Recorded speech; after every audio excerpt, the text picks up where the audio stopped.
Nutritionist है। क्यों? जब आप न्यूट्रिशनिस्ट कहते हो, आप पढ़े लिखे हो, ज्ञानी बन गए, डाइट के लिए मतलब आपको ज्ञान की जरूरत नहीं है। लोग फिर फैंसी चीजें बेचते हैं, ये खा लो वो खा लो, डाइट कुछ नहीं होता।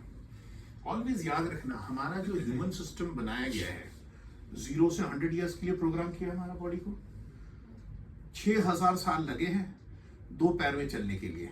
जितने भी आप देखो सारे 4 लेगेड है। वो इवोल्यूशन क्यों हुआ है कि हमें जो प्रोग्राम दिया गया है ऊपर वाले ने 100 साल के लिए दिया गया है। तो 100 साल का प्रोग्राम का मतलब है आपकी बॉडी के सारे ऑर्गन 24/7 चल रहा है, कोई भी ऑर्गन रेस्ट नहीं कर रहा। ये मत सोचो आप सो जाते तो बॉडी ठंडा पड़ जाता, नहीं, सांसें भी चल रही है, हार्ट भी चल रहा है ना। तो there is nothing called resting, it is all called respiration, याद रखना। So there is nothing called resting, it is called respiration. Now respiration का मतलब क्या होता है? जब हम किसी खाना बनाते हैं, जैसे मान लो आप कोई पकवान बना रहे हो, दाल बना रहे हो, सब्जी बना रहे हो, तो आप किसी चूल्हे में खाना रखते हो तो क्या होता है? उसमें धुआं निकलता है, एक साथ में खाना बनता है, उसको हम कहते हैं कंबशन। क्या कहते हैं? यहाँ बैठो, कंबशन। कोई गाड़ी चलता है तो उसमें धुआं निकलता है, वो कंबशन है। हमारे शरीर में कंबशन नहीं होता, हमारे शरीर में रेस्पिरेशन होता है। रेस्पिरेशन का मतलब क्या है?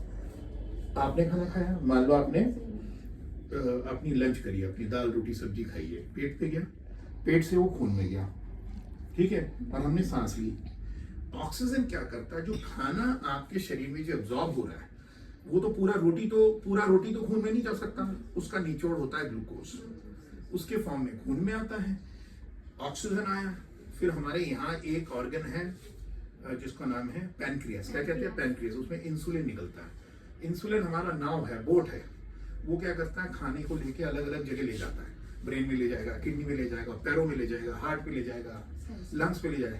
क्योंकि हर ऑर्गन्स के अंदर बहुत सारे टिश्यूज हैं और टिश्यूज के अंदर छोटे छोटे सेल्स हैं। कैसे आप समझोगे? जैसे मान लो एक दिल्ली में बहुत सारी सिटीज हो गए सेल्स, सारे सिटीज से मिलकर दिल्ली बन गया एक टिश्यू, और दिल्ली, यूपी, मध्य प्रदेश, राजस्थान, ये सारे टिश्यूज मिलके एक देश बन गया ऑर्गन। आप समझ गए ना? तो एक ऑर्गन के अंदर टिश्यू है, फिर सेल्स है। पूरे सेल्स में अगर खाना ना जाए तो वो ऑर्गन खराब हो जाता है। आप समझ गए ना? और इस सेल में जो खाना जा रहा है वो 24/7 जा रहा है। तो ये खाना गया है, ऐसा नहीं है कि आप खाना गया ग्लूकोज में धुआं निकल गया, ऐसा नहीं निकलता। हमारा धुआं बहुत स्मार्ट नहीं निकलता है। ऑक्सीजन गया, खाना पका, तो हमारे शरीर में छोटे छोटे पैकेट्स ऑफ एनर्जी निकलता है। इसको क्या कहते हैं? एटीपी। याद रहेगा? ATP, adenosine triphosphate. आपको पता है एक ग्लूकोज अगर आपका पके एक मॉलिक्यूल तो 7 एटीपी निकलता है। कितना निकलता है? 7। और ये क्या करता है? हमारे बैंक में जाके स्टोर हो जाता है। बैंक कहाँ है? लिवर है, बैंक मसल है, ठीक है ना, स्टोर हो जाता है। अगर आपने 2 ग्लूकोज को पचाया 14 है। तो बहुत स्मार्ट है बॉडी। बॉडी बचाने के सिस्टम में बिलीव करता है कि रिजर्व रखो। अब जैसे मान लो आप दौड़ रहे हो और ज्यादा निकाल लेगा, काम नहीं कर रहे हो कम निकालेगा, समझ गए ना? तो हमारे बॉडी में कंबशन नहीं होता है। क्या होता है? रेस्पिरेशन होता है। रेस्पिरेशन का मतलब है धीरे धीरे धीरे धीरे एनर्जी निकलता है हमारे शरीर में, धुआं नहीं निकलता। समझ गए? अब ये जो एनर्जी निकलता है, इसके मतलब हमारे शरीर में खाना पकने के लिए क्या चीज चाहिए? इंसुलिन निकलना भी चाहिए, खाना भी ग्लूकोज फॉर्म में जाना चाहिए, और सांसें भी अच्छी होनी चाहिए। अगर ऑक्सीजन नहीं होगा तो खाना पकेगा नहीं, क्योंकि ईंधन हमारा शरीर का क्या है? ऑक्सीजन है। आपने देखा जब आप चूल्हा जलाते हो, अगर कमरे में ऑक्सीजन नहीं है तो जाएगा नहीं। Oxygen is a supporter of combustion. आप जो माचिस जलाते हो, लाइटर जलाते हो, ऑक्सीजन बिना नहीं जलेगा। आप समझ गए? तो हमें हमारे शरीर में न्यूट्रिशन के लिए क्या क्या चाहिए? ऑक्सीजन चाहिए, ग्लूकोज चाहिए और इंसुलिन चाहिए। ये बात समझ गए? तीनों में गड़बड़ होगी तो शरीर बीमार हो जाएगा। अगर आपकी ऑक्सीजन ठीक नहीं पहुंच रही, किसको नहीं पहुंचेगी? जिनको सांस की बीमारी है, lung fibrosis, COPD, severe ESMA, या मान लो जो गलत शलत खा रहा है, ज्यादा ग्लूकोज निकल रहा है, बॉडी को चाहिए नहीं ग्लूकोज। हमारे शरीर में ग्लूकोनियोजेनेसिस होता है, जो पकता नहीं है ना, वो मोटा बना देगा आपको। आप समझ गए ना? स्टोर में हो जाता है ग्लूकोनियोजेनेसिस, याद रहेगा, ग्लूकोज से फैट में कन्वर्ट हो जाता है। और इंसुलिन अगर ना निकले तो खून में ही रह जाएगा ग्लूकोज, क्योंकि अगर नाव नहीं आएगा तो तैरोगे कैसे। सो तीनों का बहुत जरूरी है। तो इसके मतलब क्यों मैं कह रहा हूं, हम लोग नेहा डाइटिशियन नहीं है, नेहा एक न्यूट्रिशनिस्ट है। और न्यूट्रिशनिस्ट सिर्फ न्यूट्रिशन पढ़ने के लिए नहीं है, जूली भी न्यूट्रिशनिस्ट है, आप भी न्यूट्रिशनिस्ट हो, आप भी न्यूट्रिशनिस्ट हो, शिव भी, हर कोई न्यूट्रिशन, क्योंकि हर एक के घर पे परिवार है, हर इंसान न्यूट्रिशन के कारण ही काम पे जा रहा है। आप समझ गए ना। तो ये मत सोचो नेहा को आता है इसलिए मेरे को नहीं जानना है। आप आहार ले रहे हो, आप भी तो सुबह उठ के नाश्ता करके आते हो, लंच करते हो, तो हर एक को अपनी नॉलेज होना चाहिए ना। तो आज हम थोड़ी सी बातें करेंगे, रेस्पिरेटरी का खाना क्या होना चाहिए। आप कहते हैं ऐसा भी होता है क्या रेस्पिरेटरी खाना। यस, कई लोगों की बीमारी होती है ना, लंग फाइब्रोसिस हो गया, कैंसर लंग हो गया, मोटे बहुत हो गए, सांस नहीं ले पा रहे, या हार्ट का कैपेसिटी कम हुआ, लंग्स पे बार बार पानी आ रहा है, या मान लो सीओपीडी है।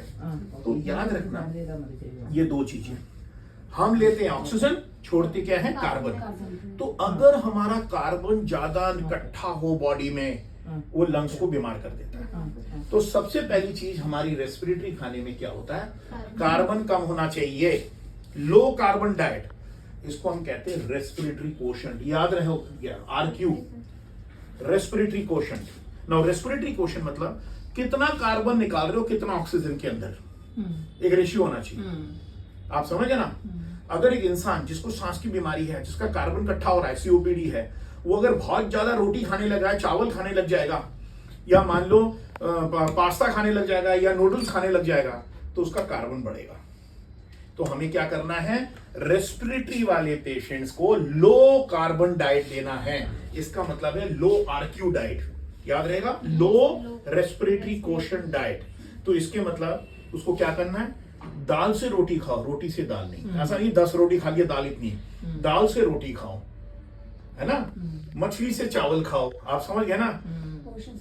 मतलब आपकी जो हमारे शरीर में 5 चीजें होती है, carbohydrate, protein, fat, vitamin, minerals और फाइबर, और पानी चाहिए, मुट्ठी मुट्ठी पानी। तो हमारे शरीर में वो बाद में बात करेंगे हम क्या कैसे होता है। तो हमें कार्बोहाइड्रेट, हमारे शरीर में रोज जीने के लिए कार्बोहाइड्रेट 55% चाहिए होता है। कार्बोहाइड्रेट से हमें एनर्जी मिलता है।